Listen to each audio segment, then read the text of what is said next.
Nah ini para jamaah sekalian rahmati Allah subhanahu wa ta'ala, saya sampaikan 4 hal tadi. Yang pertama, jauhilah banyak bicara terhadap yang tidak manfaat karena bisa berefek dicabut kenikmatan ibadah kita oleh Allah subhanahu wa ta'ala. Yang kedua, hindari banyak tidur, kasratun niyam atau kasratun naum. Bahkan Rasulullah disebut sebagai orang yang suka menyedikitkan tidurnya demi beribadah kepada Allah, karena umurnya nanti akan dicabut keberkahannya oleh Allah subhanahu wa ta'ala. Yang ketiga, carilah ridha Allah, karena ridha makhluk sifatnya semu, carilah ridha Allah yang sifatnya hakiki. Bukan berarti kita menyampingkan hubungan sosial, tetap kita cari ridho-ridhonya orang yang harus kita minta keikhlasan hatinya, minta doa mereka seperti orang tua, guru dan semacamnya. Yang terakhir, jangan pernah bicara terlalu dilebihkan dari konteksnya. Yang kedua, disertai ghibah, karena itu bisa mengindikasikan seseorang dikhawatirkan wafatnya su'ul khatimah.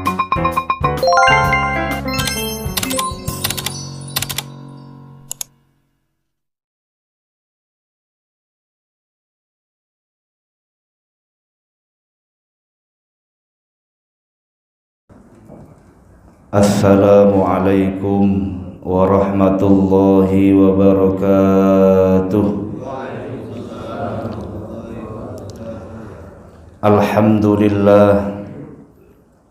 Alhamdulillahilladzi bi ni'matihi tatimmus shalihat. Asyhadu an la ilaha illallah wahdahu la syarikalah, wa asyhadu anna sayyidana wa nabiyyana Muhammadan abduhu wa rasuluh. Allahumma salli wa sallim wa barik ala sayyidina wa habibina wa syafi'ina wa maulana Muhammadin wa ala alihi wa ashabihi wa azwajihi wa zurriyatihi ajma'in. Rabbi shrah li sadri wa yassir li amri wahlul 'uqdatam min lisani yafqahu qawli. Rabbi zidna ilman nafi'a warzuqna fahman jayyida fil laili wan nahar. Bismillahilladzi la yadurru ma'asmihi syai'un fil ardi wala fis samai wa huwas samiul alim.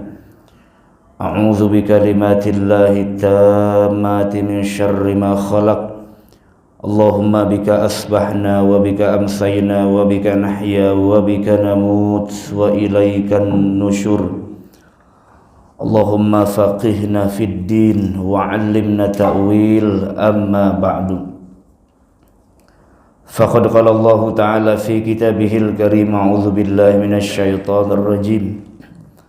Bismillahirrahmanirrahim. Qul bifadlillah wa birahmatihi fabidzalika falyafrahu huwa khairum mimma yajma'un. Wa qala an-nabiy sallallahu alaihi wa alihi wa sahbihi wa sallam, idza marartum biriyadil jannah farta'u. Wa ma riyadul jannah ya Rasulullah? Qala hilakuz zikr. Shadaqallahul azim.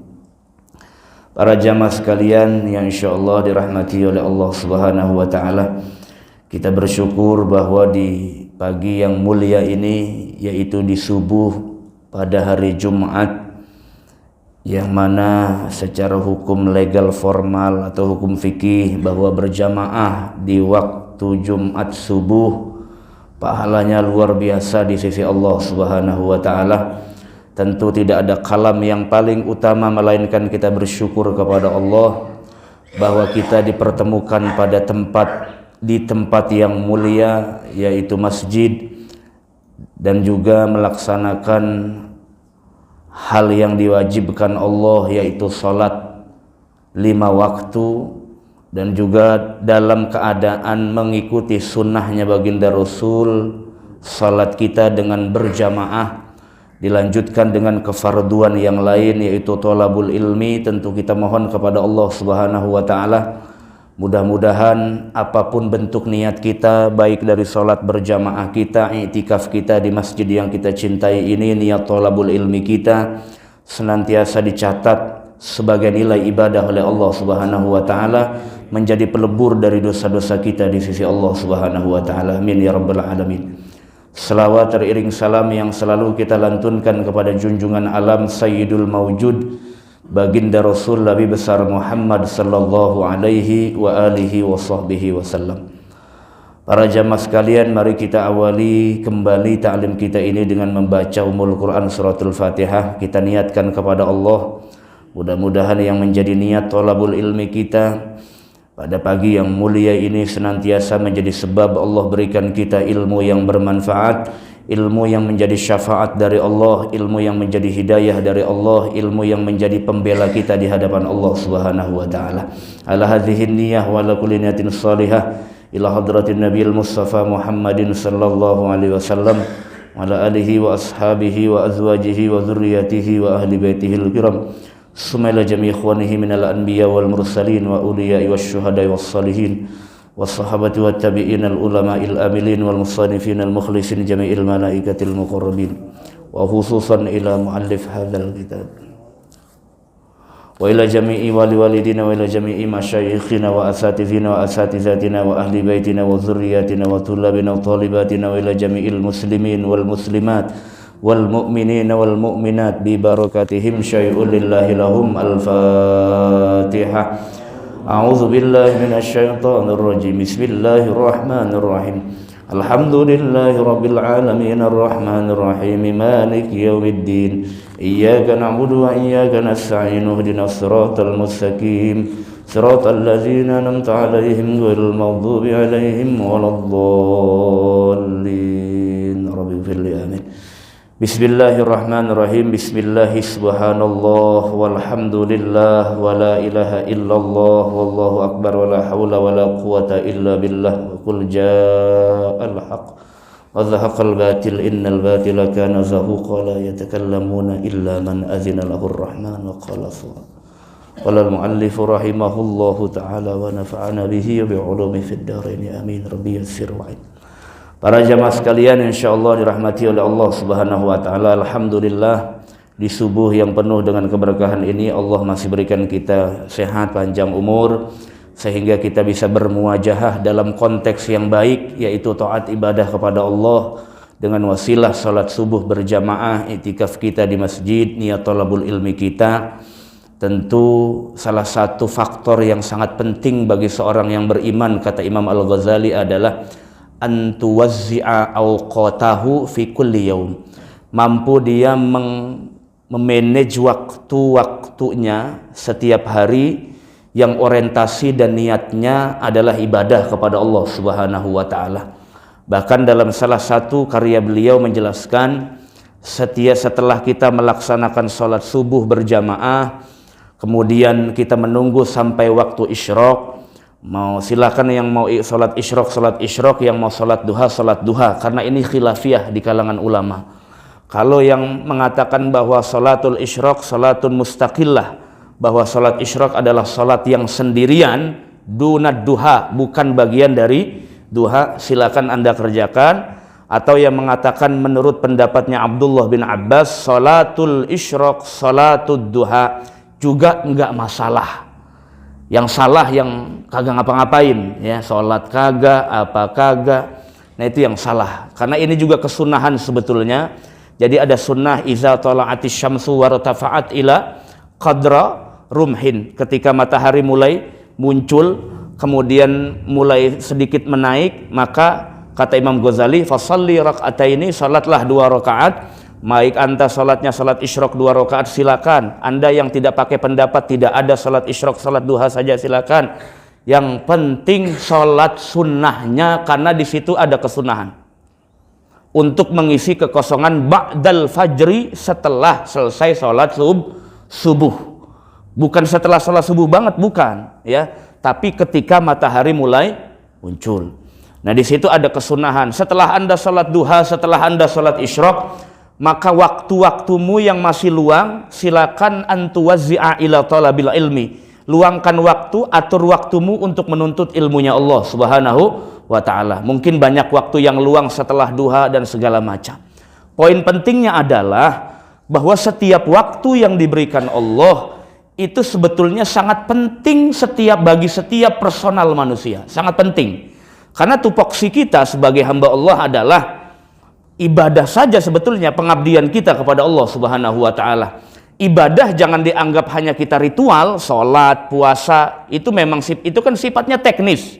Jadi ada ibadah yang memang juklak juknisnya diajarkan langsung, ada memang ibadah yang sifatnya agak longgar aturannya.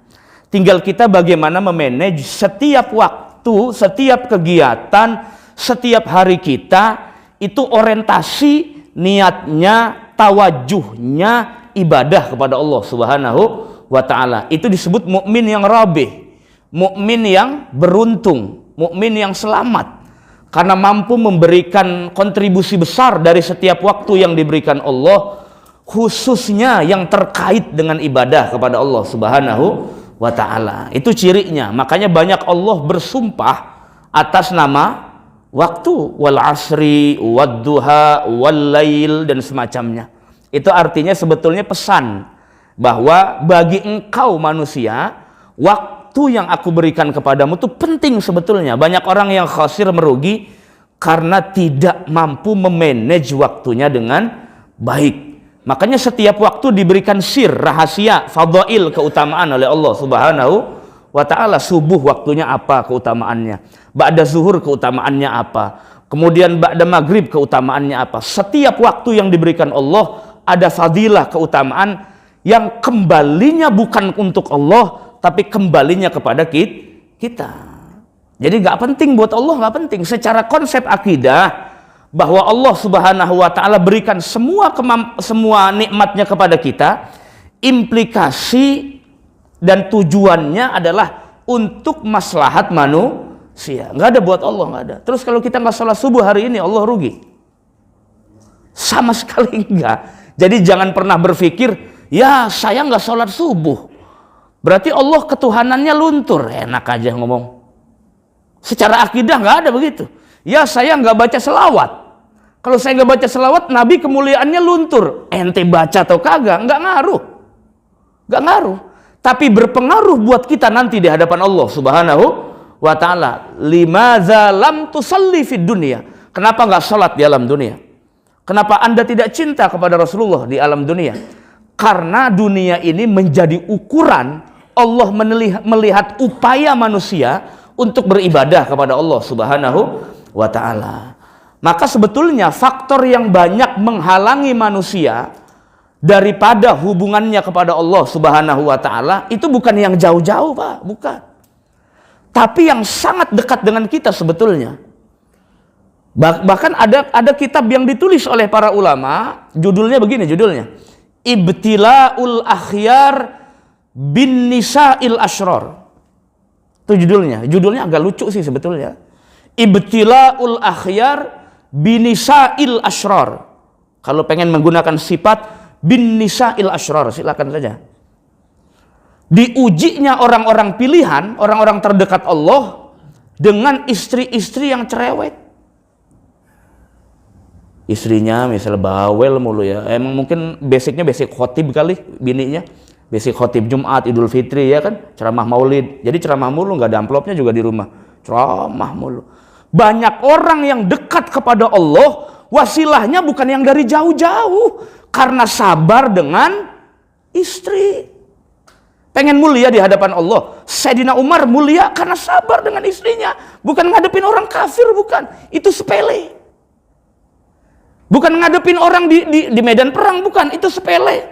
Buat apa ibadah lontang-lantung, sujud, ruku, segala macam, ama ocehan bini masih belum sabar.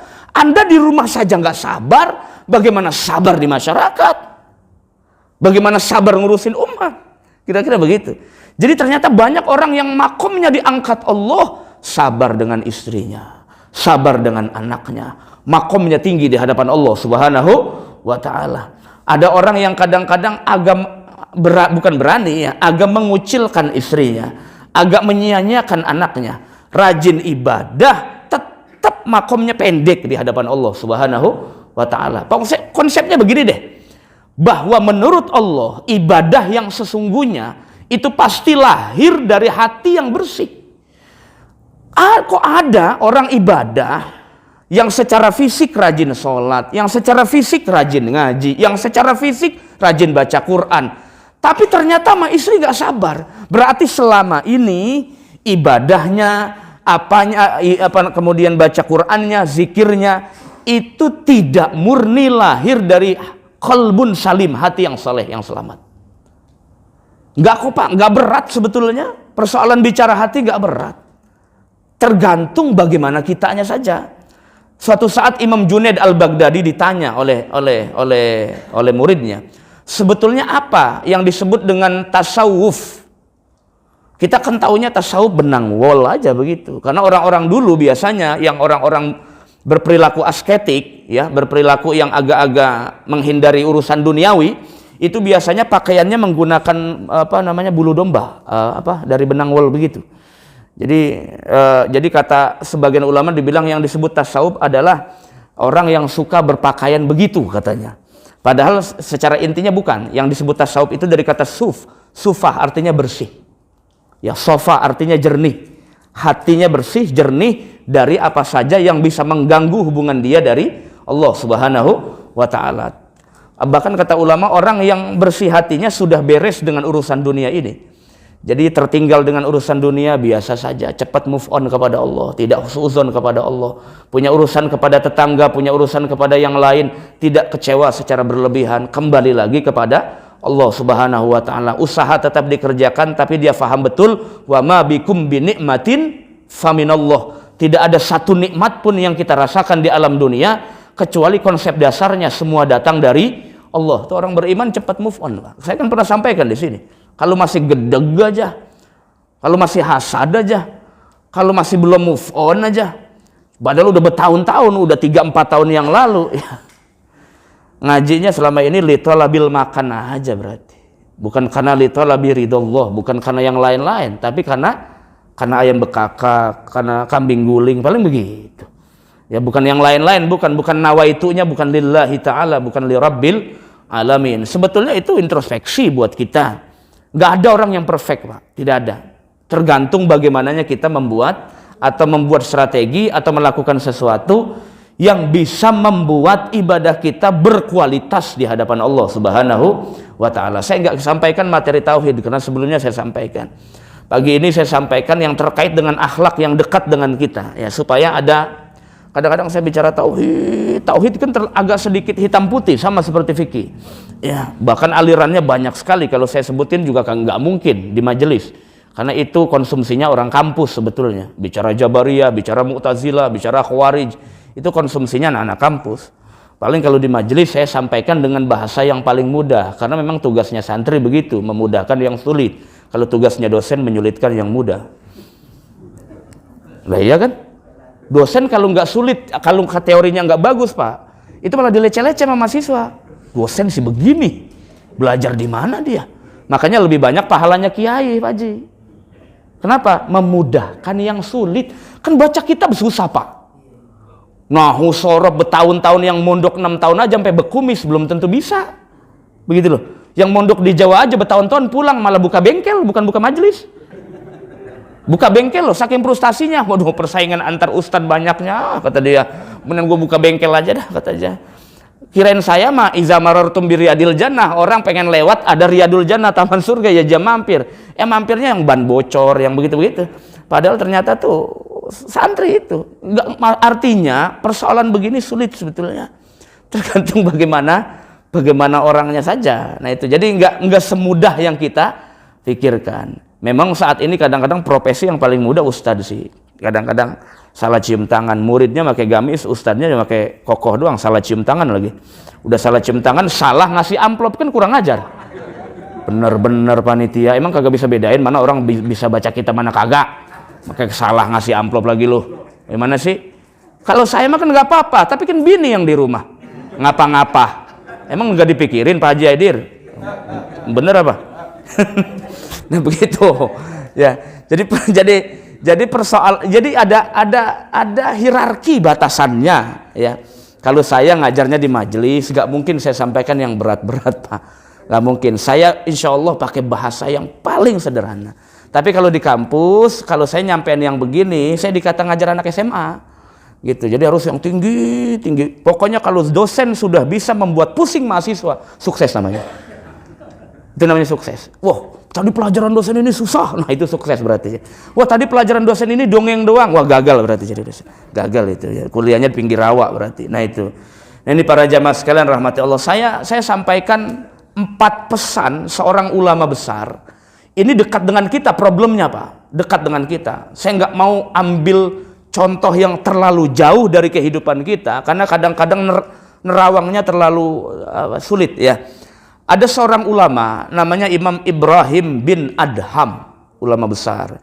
Ada Ibrahim bin Adham, ada Imam Abu Qasim Junaid al-Baghdadi, ada Imam Fudail bin Iyad. Fudail bin Iyad itu yang populer sekali mengatakan bahwa Anda niat ibadah karena Allah, sholat di masjid nih, di saf depan ya. Di saf depan, niatnya saya sholat di saf depan supaya karena saya ustadz, karena saya kiai. Nah, kalau yang begitu, kata Fudail bin Iyad, niatnya bukan karena Allah, tapi niatnya karena yang lain. Itu bukan riya, bukan syirik. Jadi bapak sedekah karena nggak disebut, bapak nih kurban atau apapun, kagak disebut namanya pas sebelum Idul Adha, marah sama DKM. Pak Haji, kan saya kurban, nama saya kagak disebut. Nah, yang begitu kurbannya musyrik. Lagi emang apa sih kalau nggak disebut, Pak? Kan tempel aja di mading jadi, ngapa maka kagak disebut? Ada lagi yang bilang, Pak Haji sebut aja nama saya hamba Allah. Secara jelas tulisannya hamba Allah. Pas lagi diumumin dari hamba Allah 5 juta. Tuh kayak begitu tuh hamba Allah, ikhlas tuh, itu saya loh. Ini kata dianya, sama aja itu lu sebutin namanya, sama aja. Kata Imam Fudail bin Iyad, ala ibadah li ajlin nasyirkun indallah. Orang yang ibadah niatnya karena manusia, itu syirik, bukan riya, bukan. Syirik kepada Allah Subhanahu wa taala. Ada orang yang kadang-kadang tawaduk, Pak. Saya duduk di belakang aja deh, supaya nggak ada yang tahu saya ini pengasuh pesantren. Saya duduk di belakang aja. Justru yang begitu yang riya. Jadi maju mentok, mundur mentok. Yang benar bagaimana yang benar? Yang benar ibadah saja sesuai ilmu, hati nggak ada iming-iming lain, udah. Nggak ada karena manusia, nggak ada juga karena supaya saya dibilang tawadu, lah kentut lah. Yang begitu malah riya jadinya, kata Imam Fudail bin Iyad. Makanya kata ulama, kata muridnya Imam Fudail bin Iyad, saya baru faham tentang riya setelah ngaji bertahun-tahun dengan Imam Fudail bin Iyad. Jadi kalau bapak di depan mertua takbirnya beda, kalau sholat depan mertua nih, ya Allah, nah, yang begitu tuh, itu bukan riya, Pak, syirik. Hati-hati loh, syirik yang begitu. Karena supaya, jadi niatnya bukan lillahi ta'ala, tapi lil mertua dan segala macam. Ya, yang begitu. Memang persoalan begitu sulit loh, Pak. Sulit ya. Ustadz aja sama kiai belum tentu bisa loh, tapi jangan bocorin. Belum tentu bisa itu. Ya, maksudnya belum tentu bisa begitu, belum. Ya. Belum tentu bisa. Jadi kalau khotib Jumat, bapak perhatiin aja deh khotib Jumat. Kalau bacanya begini nih, Pak, alhamdulillah, tuh udah tahu kalau amplopnya gede. Tapi kalau mukanya rada lemes, alhamdulillah, ya paling 200-300 lah, mayan lah, yang begitu, Pak. Jadi apalagi di amplopnya gede banget sampai 1 juta, Pak Jadir. Subuh udah datang tuh khotib, subuh udah datang tuh, saking semangatnya, masya Allah, masya Allah. Saya 2 tahajud saya datang, saya bawa kasur kemarin. Ini para jamaah sekalian rahmatullah subhanahu wa ta'ala, lagi nggak udah ngaji subuh serius banget lagi, mau stroke apa? Udah saya masih ajak tawa aja deh. Nah, ada ulama yang bilang minta nasihat kepada gurunya begini. Memang kata ulama begini, Pak, salah satu karakter umatnya baginda Rasul adalah al-iso wal istiso. Iso itu artinya memberi wasiat, saling menasehati, watawasau bil haq, watawasau bis sabr. Nah, yang kedua, al istiso. Istiso ala wazni istaf'ala, artinya meminta nasihat. Jadi tradisi menasehati bukan berarti bapak harus perfect, tidak. Karena kalau kita cari orang yang perfect, nggak akan ada ketemu, Pak. Nggak akan ada ketemu. Paling yang akan ketemu adalah ya khatamun nabiyyin wal mursalin, Nabi besar Muhammad sallallahu alaihi wasallam. Turunannya pun belum tentu. Ya, saya takut kemana-mana ngelebar nanti. Ya pokoknya yang maksum hanya Nabi besar Muhammad sallallahu alaihi wa alihi wasallam. Yang lain nggak dapat jaminan. Terus kalau bapak saya kiai, saya dapat jaminan masuk surga duluan? Kan kagak juga. Sekarang saya tanya, banyak nggak yang bapaknya kiai, anaknya goblok? Banyak, ngomong aja Pak. Banyak. Lah orang kagak ngaji. Ngaji kagak, mondok enggak, belajar enggak, lo kan dianggap pinter, dicium tangannya. Bagaimana? Yang enggak dong. Ada enggak orang yang bapaknya biasa saja, cuman tukang jual kopi di stasiun Batu Ceper, yang pinggir jalan, anaknya jadi orang alim, ada enggak? Ada. Allah adil kok Pak. Adil kok Allah. Tidak semua anak kiai juga pintar dan bisa ngaji. Ya kebetulan aja karena bapaknya punya nama. Ya nggak punya nama gimana manggilnya juga. Begitu. Nah kemudian anaknya belajarnya rada beneran dikit. Ya jadi. Namanya jalan di jalan orang tua. Kan Nabi bilang selalu begitu. Jalanlah kamu di jalan orang tuamu yang baik. Ini kok ada anak yang nggak ngikut jalannya orang tua. Jadi sekarang krisis saat ini kan krisis generasi Pak. Alhamdulillah kalau di Al-Barakah mah kan imamnya tetap tuh. Ya kan? Kayaknya bautnya juga kencang kayaknya. Jadi imamnya tetap, ya kadang-kadang mau sakit perut apa juga dibela-belain lah begitu. Ya kan segala. Nah, penting begitu. Coba kalau di kampung, susah. Kadang untuk jorogin imam doang 10 menit loh waktunya. Buat jorogin doang udah ente aja. Udah ente aja lah. Lah ente pakai sorban itu, ana mah kagak. Ana tangan pendek, ente yang tangan panjang. Tuh begitu doang tuh 10-15 menit, Pak. Begitu doang untuk mutusin siapa yang jadi imam. Padahal mah kalau maju semua tuh nggak ada yang becus baca Fatihah juga. Problemnya begitu, problemnya ternyata beda dengan, makanya saya bilang apa yang harus dipilih dan juga diatur dengan baik, apalagi menyangkut maslahat yang banyak, ya mendingan seperti itu. Apalagi orang yang imam bacaannya bagus, fikihnya juga faham. Nah itu insya Allah selamat makmumnya yang rada-rada kagak mau ngaji, yang ngajinya sebulan sekali lupanya malah 2 bulan, ya kan? Yang begitu-begitu ketolong sama imam yang ayyakuna ahlan litahammul ayyakuna faqihan fil fiqh. Mereka faham dengan hukum-hukum fikih, itu ketolong. Ini kalau saya absen satu-satu kan nggak mungkin juga pada paham rukun salat atau hafal satu-satu, nggak mungkin juga. Nah yang kagak paham ketambel sama ilmunya imam, kira-kira begitu. Udah ketambel sama ilmunya imam, masa lu nggak amplopin? Gimana sih pelit medit koret? Nah itu artinya jalan kita sebetulnya dituntun sama imam, ya kan? Kan nggak semuanya makmum begitu. Nah itu jadi boleh kali sekali-kali mampir ke Indomaret, boleh. Yang begitu mah. Ini saya buka jalan aja mana imamnya ya. Buka jalan aja itu mah. Nah itu para jamaah sekalian rahmati Allah Subhanahu wa taala. Kata Imam Ibrahim bin Adham, ada 4 hal yang harus kita lakukan di akhir zaman ini. Mungkin zamanan dulu ya, kalau sekarang udah, supaya konsistensi ibadah kita dijaga oleh Allah Subhanahu wa taala. Konsistensinya, niatnya, fokusnya dijaga oleh Allah. Urusan dunia sebagai wasilah dari Allah untuk meraih pahala, tapi tidak tergoyahkan dengan yang lain. Kira-kira begitu.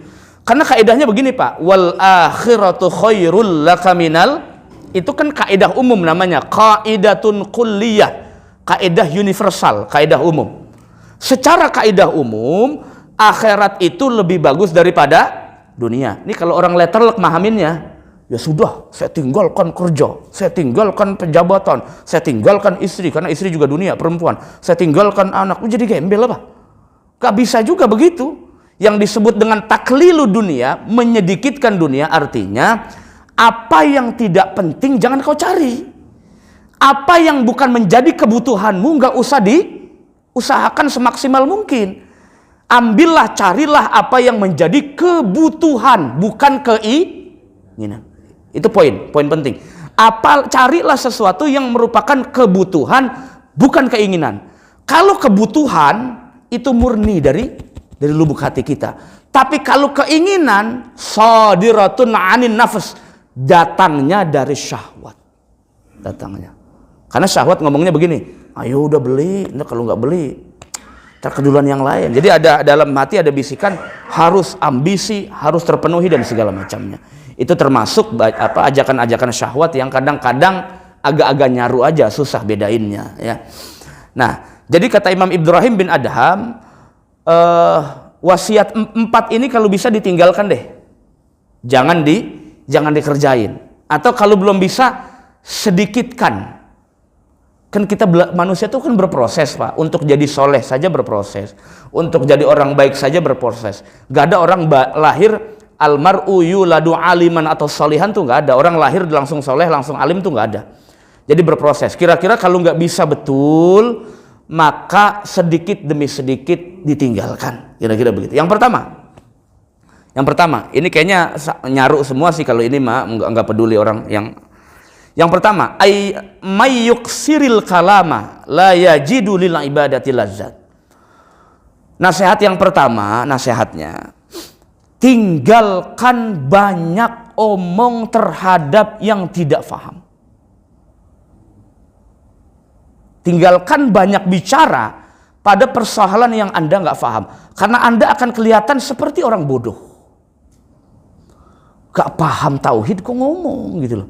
Gak paham hadis kok ngomong, gak paham politik, ya sarjananya padahal sarjananya SPDI. Tapi kalau bicara yang lain-lain, itu kata Imam Ibn Rushd, biangnya musibah di tengah masyarakat dan konflik karena banyak orang yang tidak menguasai tapi banyak bicara. Biarlah kasih orang yang ahli bicara. Ada yang nanya ke saya, Pak Ustadz, kita nunggu yang ahli bicara, kagak bicara-bicara, yang ahlinya syaitonun akhros, setan yang bisu.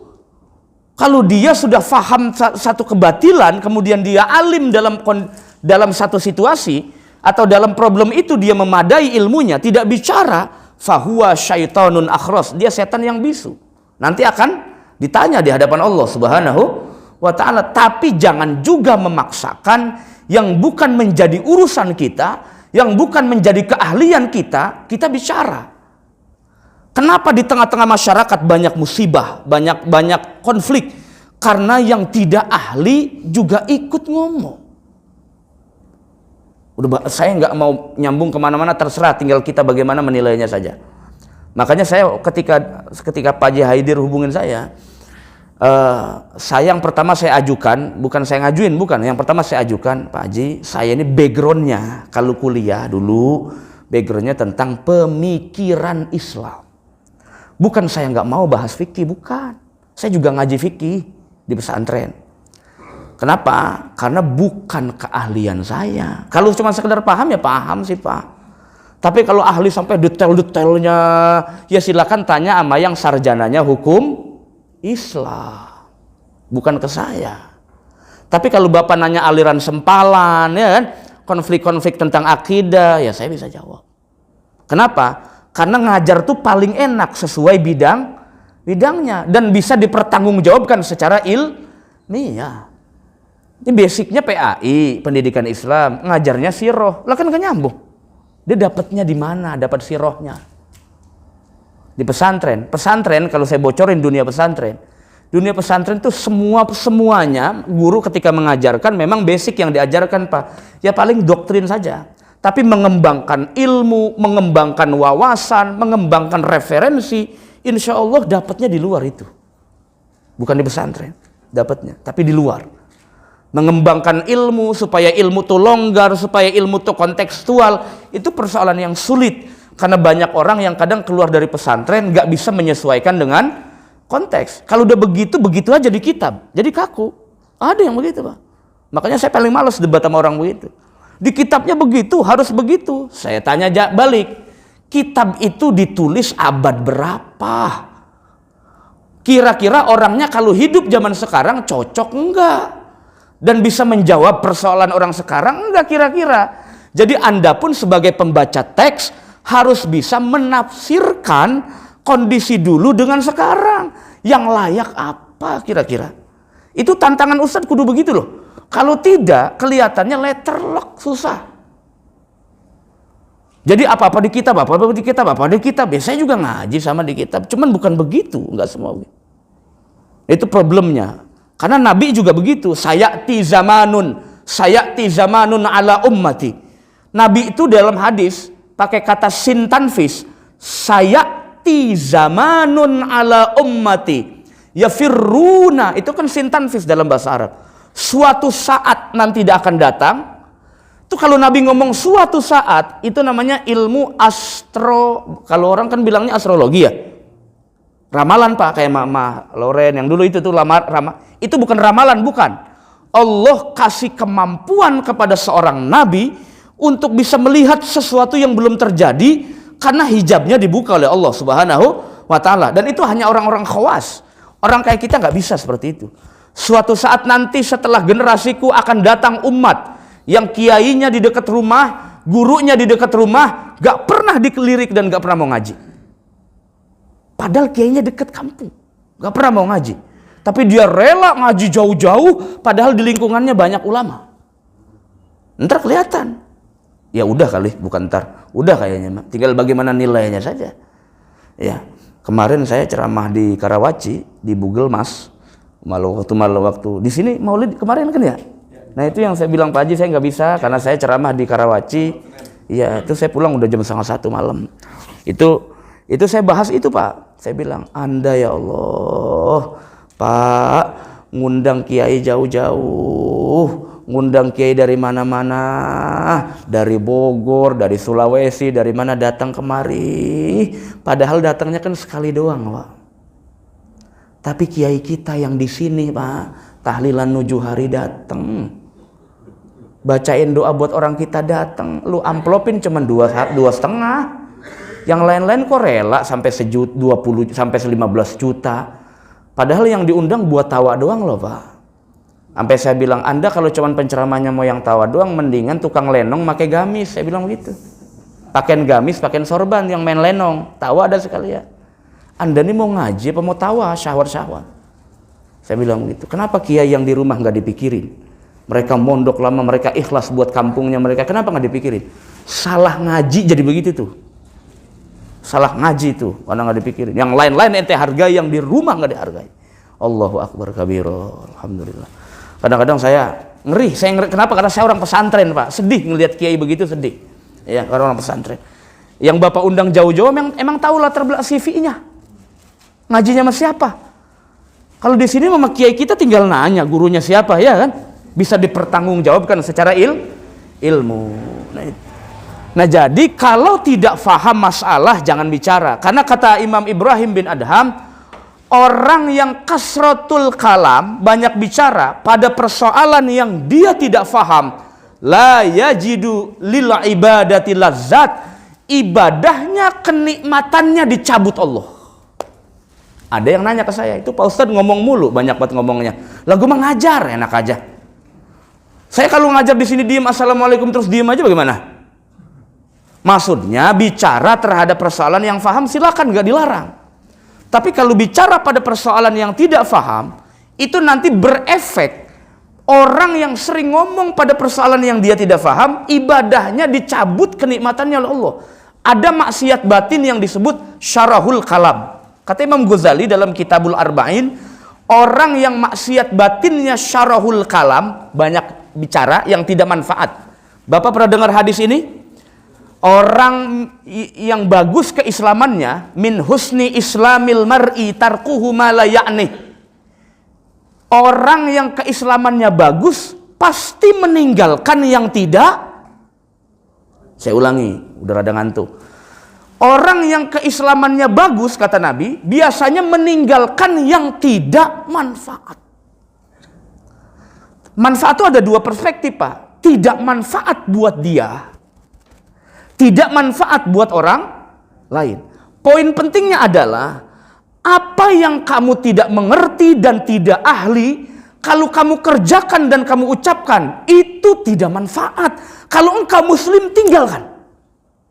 Beralihlah kepada takdir Allah yang lain yang lebih manfaat. Karena tugasnya adalah, bukan tugasnya, statementnya adalah khairun nas anfa'uhum linnas. Kita mau jadi orang yang anfa atau akzab, pendusta.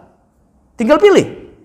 Kalau mau jadi orang yang anfa, maka ucapkanlah, lakukanlah yang Anda ahli di bidangnya. Pasti banyak orang yang ngambil manfaat. Wa illa, kalau tidak, fala. Nggak akan ada itu. Nggak akan ada manfaat yang bisa dipetik. Saya ngaji dengan orang yang tidak ahli dalam fikih, yang ada bukan faham Pak, malah nggak faham. Kalau Bapak ke Kulon atau ke Jawa Barat atau ke Banten deh, itu kalau nanya pesantren, saya mau pesantren dong. Pesantren apa? Pesantren yang ahli di ilmu alat, nanti diunjukin pesantrennya sono. Karena pesantren itu khusus membahas nahu, sorof. Yang lain-lain itu sifatnya tambahan saja, tapi fokusnya membahas itu aja. Itu mencetak keahlian namanya. Saya mau ngaji ahli Fathul Mu'in, ada di Padarincang. Kalau jebolan situ, insya Allah baca Fathul Mu'innya beres, kira-kira. Bahkan dapat sertifikat, karena dianggap sudah memenuhi syarat, gitu. Tapi kalau ngalor ngidul kayak es campur ya kan, kayak gado-gado segala macam, ngomong ini nggak ahli, ngomong ini nggak ahli, ngomong ini nggak ahli, itu orang yang kadang-kadang belajarnya nggak fokus jadi begitu. Terlalu dipaksakan. Kita ini di kampus yang dituntut tuh keahlian. Pak dosen kalau nggak linier ijazahnya, dipertanyakan keahliannya. S1-nya misalnya pendidikan, S2-nya sejarah, S3-nya hadis, nyambung nggak? Kan gado-gado namanya. Bapak pecinya warna hitam, kemudian bajunya warna apa tahu, tuh sarungnya warna apa, sendalnya warna apa, jadi kayak pelangi. Makanya orang yang dosen yang begitu karirnya nggak jelas. Kenapa? Anda ahlinya di mana sebetulnya? S1-nya pendidikan, S2-nya sejarah, S3-nya hadis, yang mana yang Anda ahli? Karena dosen itu dituntut keahlian. Nah, bukan hanya dosen sebetulnya, ulama pun dituntut begitu. Bicaralah pada persoalan yang ahli. Nah, kita di kalangan awam ini, Pak, ada ibadah yang disebut oleh Allah oleh Rasulullah juga disebut, kamu bicaralah yang hak yang Anda paham, kalau tidak wa illa faliyasmut. Maka diam dalam persoalan yang Anda tidak faham. Itu ibadah di sisi Allah Subhanahu wa ta'ala. Bicara terhadap persoalan yang Anda tidak faham, di situ Anda maksiat kepada Allah Subhanahu wa ta'ala. Wajar kalau ibadahnya nikmatnya dicabut Allah. Salat enggak nikmat, hati rasanya uring-uringan, pengen cepat pulang. Jadi orang yang ibadahnya begitu, itu efek dari banyak bicara terhadap yang tidak manfaat. Sedikitkan bicara yang tidak manfaat, nanti ibadahnya diberikan oleh Allah kenikmatan dalam ibadahnya. Itu efek loh Pak, efek dari setiap ibadah kita. Yang kedua, wa may yuksirin nauma la yajidu fi umrihi barokah. Orang yang hidupnya banyak molor, banyak tidur, di rumah tidur, di kantor tidur, di jalanan aja pakai tidur juga lagi. Ya, kemudian di mana saja tidurlah. Tidur itu kan urusan syahwat mata.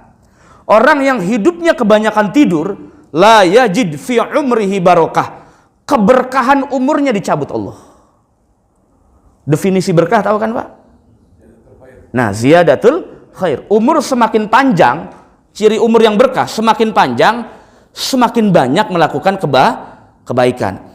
Kalau semakin panjang umurnya, semakin banyak maksiat, itu salah satu tanda umurnya keberkahannya dicabut oleh Allah Subhanahu wa ta'ala. Jadi ternyata bukan semakin panjang umur, bukan semakin rajin ke masjid. Ternyata semakin jauh dengan masjid. Harusnya wajib khawatir kalau terjadi kondisi begitu di kita. Semakin tambah umur kok semakin jauh dengan majelis ilmu. Harusnya khawatir. Kenapa? Karena dicabut keberkahannya oleh Allah Subhanahu wa ta'ala. Kalau ada orang semakin bertambah umurnya, semakin dekat dengan pengajian, semakin cinta dengan masjid, semakin cinta dengan ulama, semakin dekat dengan musola, semakin dekat dengan tempat-tempat yang baik, insya Allah itu jadi tanda umurnya diberkahi Allah Subhanahu wa ta'ala. Kalau kita hidup di alam dunia Pak, kalau nyarinya hanya sekedar kuantitas, umurnya panjang, ibadahnya banyak, duit banyak, istri banyak, anak banyak, itu kan kuantitas namanya, jumlah. Kalau yang kita cari hanya begitu, sudah selesai hidup kita, sudah. Apa yang Bapak cari lagi di akhirat? Kenapa? Karena kuantitas belum tentu menjamin. Kalau di hadis itu begini Pak, ada Nabi bilang, orang yang sholat rokaatnya banyak, afdol, lebih utama dari orang yang rokaatnya sedikit. Tapi di hadis Nabi yang lain bilang, orang 2 rokaat sholat sunnah, ma'al khusyu wat tadabbur wal khudu, sholatnya fokus, niatnya karena Allah, dia faham hukumnya, lebih afdol daripada orang yang ratusan rokaat nggak faham tentang ibadah. Artinya satu sisi agama melihat kuantitas betul, tapi sisi yang lain yang paling inti adalah Sholatmu, puasamu, umurmu, hartamu, pribadimu berkualitas nggak di hadapan Allah? Kalau umur panjang hanya secara kuantitas, tidak ada nilai keberkahannya, hidup kita selesai bukan menuju Allah, tapi menuju dunia saja. Gak akan sampai. Kalau ternyata keluarga yang kita cari hanya kasratul aulad, banyak anak, atau kasratul amwal, banyak harta, kemudian tidak ada keberkahan dengan sedekah, tidak ada keberkahan dengan anak kita investasikan di pesantren belajar agama, selesai hidup. Apa yang kita cari, Pak? Sedangkan investasi terbesar kita selain dari harta ilmu ya anak. Apa nggak rugi anak begitu banyak, satu pun nggak ada yang bisa mendoakan orang tua? Saya makanya selalu katakan, bapak kalau mau soleh jangan sendiri, ajak anaknya ke sini ke Al-Barkah. Biar dia dengerin, gak apa-apa awalnya tidur-tidur dulu, lama-lama dia pasti dengerin pengajian. Kalau nggak begitu, mau sampai kapan? Kalau sudah umur tua baru disuruh belajar agama, pasti bapak yang dilawan. Karena mumpung masih kecil. Karena saya pun dulu begitu. Tahadusan binikmah, dari kecil dipaksa-paksa, walaupun kadang-kadang hati berontak juga, kan saya masa main kecil mah ya, Pak Haji ya. Tapi kenapa dipaksa-paksa orang tua? Pas sudah gede baru paham, oh ini maksudnya biar lu ngelihat baba lu ceramah bagaimana, biar lu ngelihat baba lu ngisi pengajian bagaimana, biar lu ngelihat bagaimana caranya berdialog dengan orang ketika kita ngisi acara. Ternyata saya baru ngeh ketika sudah kuliah. Nah itu. Nah ini para jamaah sekalian rahmati Allah Subhanahu wa taala. Jadi minimalisirlah potensi naum, tidur. Makanya sholat subuh itu ajannya beda, ditambahin satu, bukan beda, ditambah taswib namanya. As-sholatu khairum minan naum. Kenapa? Karena potensi tidur banyaknya memang di malam. Saya sering katakan ya, kalau jam 3 kira-kira orang yang masih begadang masih melek ya Pak? Masih kali ya, karena itu Liga Champion baru mulai sih awal-awal. Jam-jam segitu tuh, Liga Champion, Liga Eropa tuh baru mulai tuh. Tapi Pak, subuh sekarang kan 4:30. Lewat berapa Pak Haji? Jam 4, 29 apa 30? 29 ya. Nah, kalau sudah jam 4 Pak, jangan jam 4 deh. 15 menit sebelum subuh, itu yang biasa begadang aja pasti celeng. Yang udah biasa begadang pasti celeng, apalagi udah bahasa tarhim subuh tuh. Ya. Ya Rasulullah. Nah, itu kata dia, wah, nyanyian tidur nih. Gitu tuh udah mulai meringsang, udah mulai gundah lah. Jadi kalau salat tahajud jam 2 itu maling baru prepare itu. Itu maling baru prepare, baru siap-siap. Makanya tahajud yang paling bagus adalah ujungnya malam.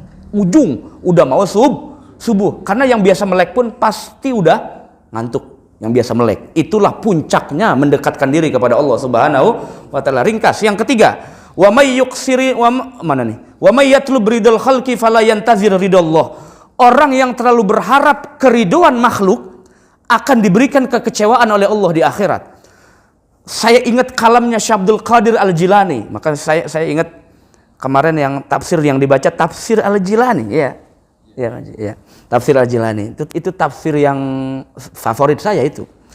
Dulu waktu saya ikut belajar tafsir dengan Profesor Said Agil Munawar, kemudian Profesor Ahmad Ibraya.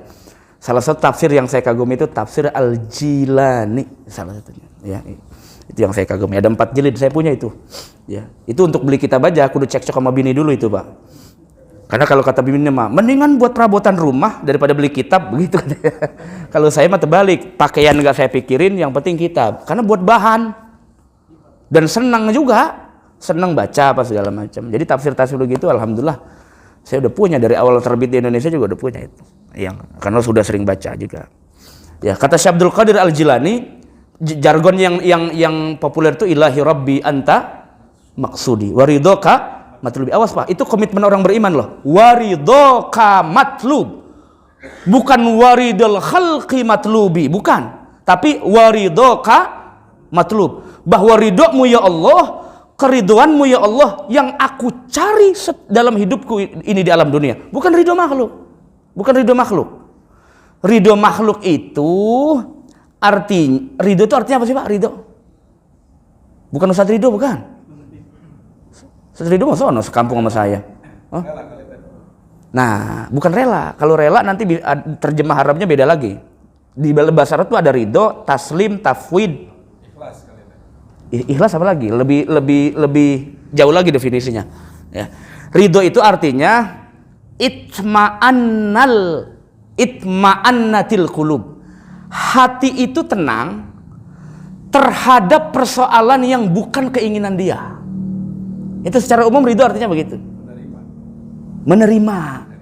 Tapi menerimanya super, bukan cuma sekedar menerima doang. Jadi bukan mulut, Pak. Hatinya ridho, ikhlas terhadap semua yang menjadi ketentuan Allah. Itu namanya ridho itu. Kalau Bapak satu sisi belum menerima, berarti belum lapang ini hatinya, belum berarti bukan ridho Allah yang dicari, kira-kira begitu. Ya, kata Syekh Abdul Qadir Al-Jilani bahwa yang aku cari dalam hidupku ini dalam ibadah adalah ridhonya Allah Subhanahu wa taala. Ridho manusia itu, Pak, memang penting gak kita menjaga hubungan sosial? Sangat, bukan sangat. Karena kita kalau ibadah hanya kepada Allah, hubungan sosialnya tidak, seperti orang pakai sendal cuman sebelah. Dan itu gak akan diterima Allah Subhanahu wa taala. Namun ridho seperti orang tua, guru, mertua. Ada yang tanya, Pak Ustadz, ini 3 orang ini makhluk, bagaimana? Ridho orang tua, ridho ini, kan mereka makhluk, bukan yang kita cari ridho Allah. Nah, perintah memuliakan orang tua, perintah memuliakan guru orang yang alim, perintah memuliakan orang yang membawa bini kita sehingga jadi istri kita, itu perintah agama dan perintah Allah. Maka memuliakan mereka berarti salah satu cara kita mencari ridho Allah. Bapak birrul walidain, mencari ridho Allah. Bapak memuliakan guru Bapak berarti mencari ridho Allah. Karena banyak orang yang durhaka kepada guru, ya efeknya negatif. Terus kemudian kita durhaka kepada orang tua yang mengawinkan kita, itu juga sama saja, keberkahan hidup dicabut oleh Allah. Salah satu cara kita mencari ridho Allah adalah memuliakan mereka. Memuliakan orang tua kita, guru-guru kita, mertua kita, dan seterusnya. Itu orang tua kata versinya Rasulullah Shallallahu Alaihi Wasallam. Jadi kalau selama orang yang dicari adalah ridhonya makhluk, maka pasti akan mengalami kekecewaan yang sesungguhnya. Kalau yang dicari adalah ridho Allah, tidak akan pernah merasakan kecewa. Pasti dia tahu apa yang datang dari Allah, poinnya pasti kebaikan dan maslahat buat manusia. Yang terakhir, wa may yuksiril kalama bil fudul wal ghibah la yakhruj minad dunya 'alal Islam. Orang yang bicara, kalau tadi kan yang pertama banyak bicara, yang ini ditambahin satu, banyak bicara bil fudul, dilebih-lebihin. Ente tahu nggak? Tadi bapak no, dia kan ke rumah tuh minjem duit, begini, dilebih-lebihin tuh, Pak. Udah minjem duit begini lagi, tampang mukanya apa sih? Padahal nggak begitu, nggak, dilebih-lebihin tuh. Waktu cerita begini. Orang bicara sesuatu dilebih-lebihkan, tidak sesuai dengan realitasnya. Yang kedua, sambil ghibah, ayyakula la'ma akhihi mayyitan fakarihtumu. Engkau seperti makan daging saudaramu yang kalau dia dengar dia kesel dibicarain itu. Ya. Kalau ngomong ghibah itu ngomongnya di belakang. Tapi kalau ngomongnya di depan, saya kasih contoh. Ini saya ngomong masih Jahid nih, ada Jahid depan muka saya. Dasar pelit, medit, hitam, apalah segala macam. Itu namanya bukan ghibah, itu namanya asyatmu, mencela. Kalau di depan biji matanya mencela namanya. Tapi kalau di belakang namanya ghibah. Kalau di belakang namanya ghibah. Kalau di depan biji matanya namanya mencela, istihza atau asyatmu. Ya, ada kitab namanya Hukum azab yang pedih terhadap ala syatimir Rasul. Itu karangan Imam Ibnu Taimiyah Al-Harrani, ya, Al-Baghdadi, bukan orang Baghdad sih, dia orang Harran, orang Iran kalau nggak salah, apa Persia. Orang yang bicaranya terlalu banyak kemudian dilebih-lebihkan dan sampai dengan ghibah, la yakhruj minad dunya 'alal Islam, dikhawatirkan wafatnya su'ul khatimah. Wafatnya su'ul khatimah. Jadi Bapak nanti kalau ngelihat akhir hayatnya seseorang padahal rajin sholat, rajin ngaji, ternyata ketika sakaratul mautnya sulit, bisa jadi, ini mohon maaf, bisa jadi ada maksiat yang gak kelihatan Bapak. Mungkin maksiatnya bukan di kagak sholat, bukan gak puasa, bukan, tapi maksiatnya banyak omong sambil ghibah. Orang begitu bisa mengantarkan sakaratul maut yang luar biasa. Ending orang kan soleh atau tidak dilihatnya dari akhir hayatnya, Pak. Bukan hanya sekedar hidup. Kalau cuma sekedar hidup, Bapak nggak fair dong menilai orang. Sekarang saya tanya, hari ini kita sholat subuh berjamaah. Bapak bisa pastikan nggak ke saya, kalau besok Sabtu subuh, Bapak bisa berjamaah juga? Bisa pastikan? Nah, nggak bisa kan? Kalau ada yang jawab nih, bisa pastikan. Saya pengen bilang dukun dia. Gak ada yang bisa pastikan, Pak. Semuanya Allah yang atur. Ada nggak? Pernah nggak Bapak udah masang alarmnya udah banyak lah, tapi tetap kesiangan? Pernah, Pak? Allah nggak takdirkan Bapak berjamaah supaya introspeksi diri. Apa yang kurang? Mungkin malamnya saya maksiat. Makanya Allah nggak izinkan saya sholat berjamaah. Begitu. Padahal udah persiapan. Itulah supaya manusia paham bahwa Anda bisa sholat, Anda bisa berjamaah, Anda bisa ngaji. Bukan murni kemampuan Anda, tapi murni hidayah dan taufik dari Allah Subhanahu wa ta'ala. Nah, ini para jamaah sekalian rahmati Allah Subhanahu wa ta'ala, saya sampaikan 4 hal tadi. Yang pertama, jauhilah banyak bicara terhadap yang tidak manfaat karena bisa berefek dicabut kenikmatan ibadah kita oleh Allah Subhanahu wa ta'ala. Yang kedua, hindari banyak tidur, kasratun niyam atau kasratun naum. Bahkan Rasulullah disebut sebagai orang yang suka menyedikitkan tidurnya demi beribadah kepada Allah, karena umurnya nanti akan dicabut keberkahannya oleh Allah Subhanahu wa ta'ala. Yang ketiga, carilah ridho Allah, karena ridho makhluk sifatnya semu, carilah ridho Allah yang sifatnya hakiki. Bukan berarti kita mengenyampingkan hubungan sosial, tetap kita cari ridhonya orang yang harus kita minta keikhlasan hatinya, minta doa mereka seperti orang tua, guru dan semacamnya. Yang terakhir, jangan pernah bicara terlalu dilebihkan dari konteksnya. Yang kedua, disertai ghibah, karena itu bisa mengindikasikan seseorang dikhawatirkan wafatnya su'ul khatimah. Jadi karena maksiat batin bisa membuat orang yang ibadahnya banyak jadi su'ul khatimah akhir hayatnya. Nauzubillah min zalik. Wallahu a'lam bissawab.